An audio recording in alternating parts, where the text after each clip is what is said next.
నమస్కారం. బీఆర్కే భక్తి ప్రేక్షకులందరికీ స్వాగతం. నేను మానస. ఈరోజు మనతో పాటు ఉన్నారు ప్రముఖ ఆధ్యాత్మికవేత్త, జ్యోతిష పండితులు డాక్టర్ గుండపూడి శివ సుధీర్ శర్మ గురువు గారు ఉన్నారు.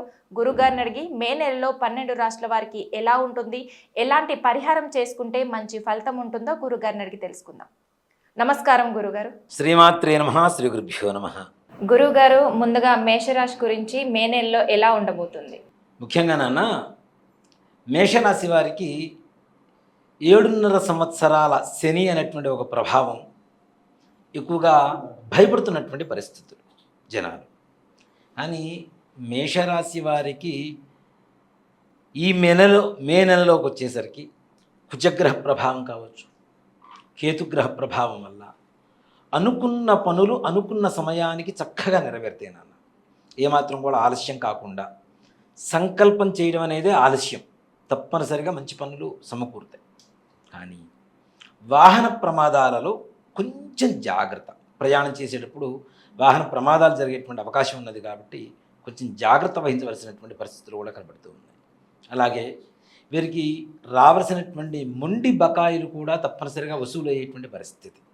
ఎన్నో రోజుల నుంచి బాధపడుతుంటాం, డబ్బులు ఇచ్చాము, అయ్యే రాలేదే అని బాధపడేటువంటి వాళ్ళకు కూడా చాలా సానుకూలంగా ఉండేటువంటి సమయం. అలాగే అప్పులు ఉన్నవాళ్ళు తీర్చగలిగేటువంటి ఆర్థిక స్థితి కూడా మెరుగుపడేటువంటి సమయంగా చెప్పుకోవచ్చు మేషరాశి వారికి. ఇంట్లో వివాహాది శుభకార్యాలు కావచ్చు, ఇట్లాంటి కార్యాలు కూడా డబ్బులు చేతిలో లేవు, బాధపడాల్సిన పరిస్థితిలో కూడా ఏదో ఒక విధంగా చేతికి డబ్బులు అందడం, వాళ్ళు అనుకున్నటువంటి శుభకార్యాలు నిర్విఘ్నంగా దిగ్విజయంగా పూర్తి చేసుకునేటువంటి పరిస్థితులు. కానీ ఇంట్లో పెద్దల అనారోగ్య పరిస్థితి ఊసింత అంటే కొద్దిగా భయపెట్టేటువంటి పరిస్థితులు ఉంటుంది. కానీ ప్రాణాపాయ పరిస్థితులు ఏమి ఉండవు. కానీ కొంచెం జాగ్రత్త వహించవలసినటువంటి పరిస్థితి. పెద్దల అనారోగ్య పరిస్థితుల రీత్యా ధన వ్యయం కూడా కనపడుతూ ఉంది. అలాగే ఎక్కువగా కొంచెం మానసికంగా ఒత్తిడికి లోనవుతూ ఉంటారు. అంత టెన్షన్ పడాల్సిన అవసరం లేదు. అన్నీ సానుకూలంగా జరుగుతున్నప్పుడు కూడా టెన్షన్ పట్టడం అనేది అవివేకం అవుతుంది. కాబట్టి టెన్షన్ పడాల్సిన అవసరం లేదు.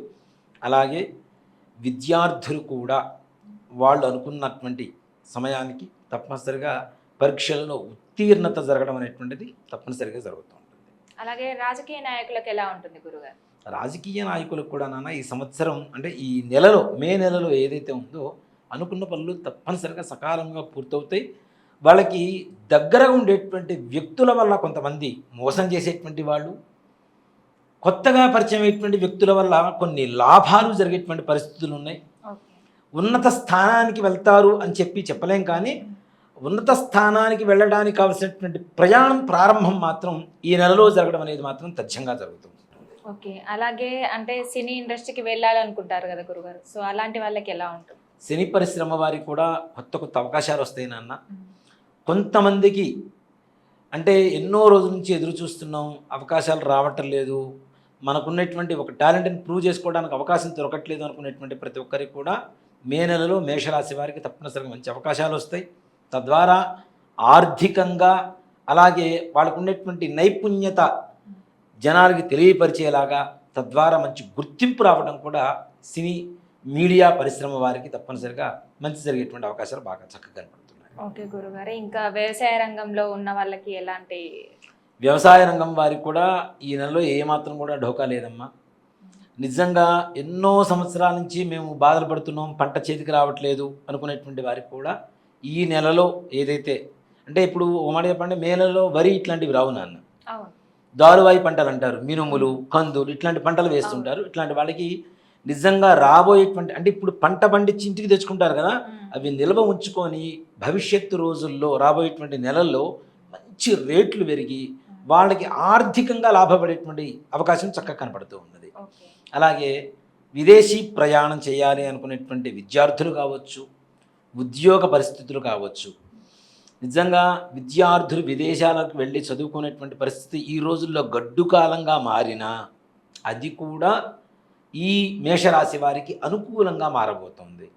అలాగే ముందుగానే అక్కడ ఉండి ఉద్యోగాలు చేసుకునేటువంటి వారికి కూడా ఉద్యోగం ఊడిపోతుందో ఉంటుందో అనేటువంటి ఒక భయానకమైనటువంటి పరిస్థితిలో ఉన్నారు ఇప్పుడు నిజంగా అక్కడ వచ్చినటువంటి కొత్త ప్రభుత్వం వల్ల. కానీ అలాంటి పరిస్థితులు ఏమీ కనపట్టలేదు, చక్కగా ఉంటుంది. ఉన్న ఉద్యోగ స్థితి నుంచి ఇంకాస్త ఉన్నతమైనటువంటి అంటే ప్రమోషన్స్, మంచి ఉద్యోగ స్థానానికి వెళ్ళేటువంటి అవకాశాలు తప్పనిసరిగా కనపడుతుంది. ఓకే. ఇంకా పెళ్లి యోగం ఏమైనా ఉంటుందంటారా గురుగారు? మేషరాశి వారికి నాన్న ఈ నెలలో వివాహ యోగం అని చెప్పను, కానీ వివాహం కుదిరేటువంటి అవకాశాలు మాత్రం కనపడుతుంది ఓకే. తప్పనిసరిగా. అంటే ఇప్పుడు వివాహం కుదరటం అనేది పెద్ద సమస్య కాదు నాన్న. ఒక మంచి అమ్మాయికి మంచి అబ్బాయి, మంచి అబ్బాయికి మంచి అమ్మాయి దొరకడం ఇదే పెద్ద సమస్య. అవును. అలాంటిది ఈ నెలలో చూసేటువంటి సంబంధాల వల్ల మంచి సత్సంబంధాలు కుదిరేటువంటి అవకాశాలు తప్పనిసరిగా కనపడుతున్నాయి. అలాగే ఈ మే నెలలో వివాహం చేసుకునేటువంటి వారికి కూడా ముందుగానే వివాహ సంబంధాలు కుదిరి ఈ మే నెలలో వివాహం చేసుకున్నటువంటి వారికి కూడా అంటే రాబోయేటువంటి రోజుల్లో బంగారంగా అంటే బంగారు భవిష్యత్తు కలిగేటువంటి దాంపత్య జీవితం కూడా కలుగుతుందని చెప్పడంలో ఏమాత్రం కూడా సంశయం లేదు. మేషరాశి వాళ్ళు ఎలాంటి పరిహారం చేసుకుంటే మంచి జరుగుతుంది గురుగారు? ముఖ్యంగా నాన్న మేషరాశి వాళ్ళు కొంచెం హైట్ తక్కువగా కలర్ తక్కువగా ఉండేటువంటి వ్యక్తులతో కొంచెం జాగ్రత్తగా వ్యవహరించవలసినటువంటి పరిస్థితి.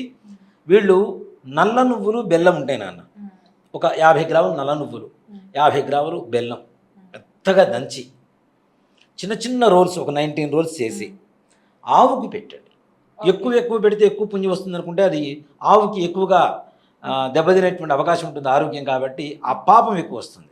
కాబట్టి మన దోషం పోవడం కోసం కేజీలు తీసుకెళ్ళి పెడితే వాటికి వాతం చేస్తుంటుంది, వేడి చేస్తుంటుంది. కాబట్టి కొద్దిగా 50 గ్రాములు బెల్లం, 50 గ్రాములు చక్కగా నల్ల నువ్వులు దంచి 19 రోజు తీసుకెళ్ళి ఆవుకి పెట్టి కాళ్ళు కడుక్కొని ఇంటికి రావటం, అలాగే నవగ్రహ ప్రదక్షిణాలు చేయడం అనేటువంటిది చేయవలసినటువంటి నియమం.